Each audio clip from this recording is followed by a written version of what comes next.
Assalamualaikum class. Welcome you all in your science class. I hope so. You all are fine and doing good. So let's start our today lecture. Today our topic I'm going to discuss with you short question answer and relationship of speed, wavelength and frequency of chapter sound waves.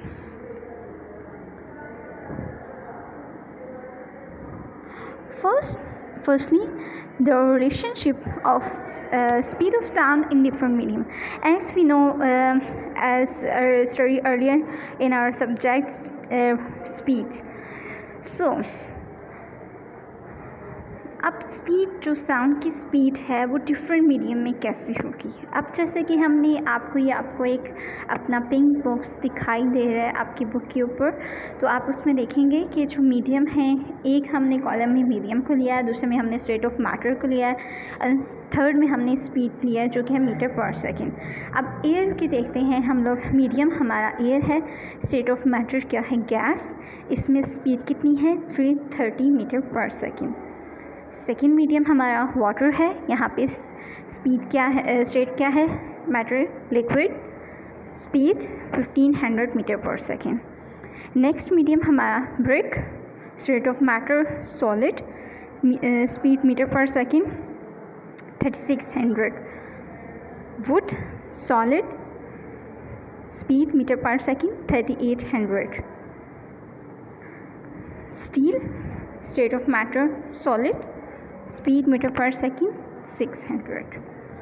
अब हमने इस पूरे table के अंदर जो है आपका table 10.1 उसमें देखा है कि जो स्पीड ऑफ साउंड होती है वो डिफरेंट मीडियम में कैसी होती है। मीडियम वो वैरी करती है, स्टेट ऑफ मैटर पे डिपेंड करती है और मीडियम पे डिपेंड करती है कि इसकी स्पीड क्या होगी।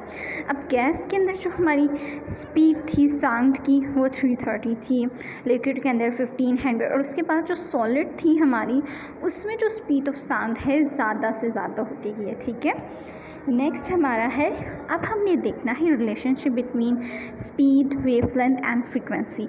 और इसको समझने के लिए, इस रिलेशनशिप को समझने के लिए, क्योंकि हमने इनकी टर्म्स तो पढ़ लिया ना अपने पिछले लेक्चर में, स्पीड क्या होता है, वेवलेंथ क्या होता है, फ्रीक्वेंसी क्या होता है, लेकिन अब इन तीनों का आपस में रिलेशनशिप क्या है, तो उसको हम लोग एक मैथमेटिकल फार्मूला की मदद से समझेंगे। जैसे कि है speed is equal to wavelength multiply frequency, यानी कि अब ये जो तीनों फैक्टर हैं एक दूसरे के ऊपर डिपेंड कर रहे हैं और ये मैथमेटिकल फार्मूला है। अगर हमने इन तीनों में से किसी एक की भी वैल्यू को फाइंड आउट करना होगा तो हमें अगर एक की वैल्यू पता होगी तो हम बाकी दोनों की वैल्यू को आसानी से फाइंड आउट कर सकते हैं।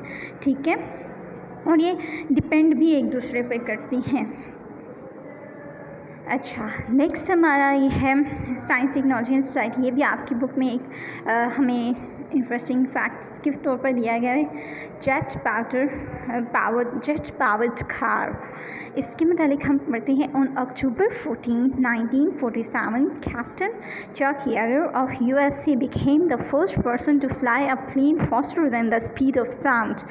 एक पर्सन था 14 अक्टूबर 1947 के अंदर, जो कैप्टन था USA का, उसने क्या किया था, पहला जो पर्सन था वो उसने क्या किया था, एक प्लेन को मतलब फ्लाई किया था, एक प्लेन जो कि जिसकी स्पीड तो थी वो साउंड से भी ज़्यादा थी। 50 years later on October 15, 1997 Andrew Green drove his jet powered car at 339 meter पर सेकेंड। उसके बाद एक पर्सन था जिसने जेट पावर्ड कार को फ्लाई किया था, मतलब जेट पावर्ड कार थी उसकी, और पहले तो प्लेन था ना जिसको फ्लाई किया था, उसके बाद जेट पावर्ड कार थी, 339 मीटर पर स्पीड थी उसकी। ठीक है, his speed was faster than the speed of sound, और इसकी भी जो स्पीड थी वो स्पीड ऑफ साउंड से ज़्यादा थी। ठीक है, इस मतलब हम लोगों ने एक अपना देखा है कि दो बंदे थे जिन्होंने अपना डिफरेंट एक्सपेरिमेंट किया था, और उन्होंने स्पीड ऑफ साउंड से जो था प्लेन और जेट पावर कार जो थी उसको चलाया था जिसकी स्पीड ज़्यादा थी। उसके बाद क्या है हमारा नेक्स्ट है audible frequency range. The range of frequencies which a person can hear is known as audible frequency range. ऐसी रेंज फ्रीक्वेंसी की जिसको एक पर्सन सुन सकता है उसकी क्या कहलाती है, ऑडिबल फ्रीक्वेंसी रेंज कहलाती है। A healthy human ear can hear sounds of frequency from about 20 hertz to 20,000 hertz. कि मतलब हम जो है ना एक ख़ास रेंज ऑफ फ्रिक्वेंसी को जो पर्सन होते हैं सुन सकते हैं, और जो हेल्दी ह्यूमन होता है वो कितने साउंड को सुन सकता है, उसकी फ्रिक्वेंसी कितनी होती है 20 हर्ट्ज़ से 20,000 हर्ट्ज़ के दरमियान तक होती है, ठीक है। और यहाँ पे आपको एक टेबल दिया गया, आपके बुक में है टेबल 10.2, यहाँ पे डिफरेंट रेंज दिखाई गई हैं, ठीक है। एनिमल्स हैं, उनके आगे फ्रिक्वेंसी रेंज हैं, ठीक है, हर्ट्ज़ में।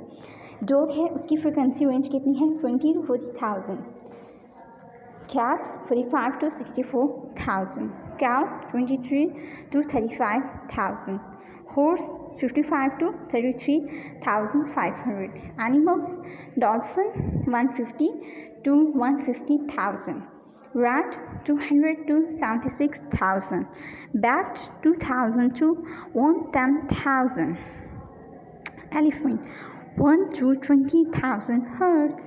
मतलब डिफरेंट एनिमल्स हैं, उनकी डिफरेंट फ्रिक्वेंसी रेंज हैं, ठीक है। अगर इससे यहाँ पे आपको डिफरेंट एनिमल्स की रेंज का पता चल गया। नेक्स्ट है हमारा पिच। पिच क्या होता है? पिच इज़ द हाईनेस और लोनेस ऑफ साउंड।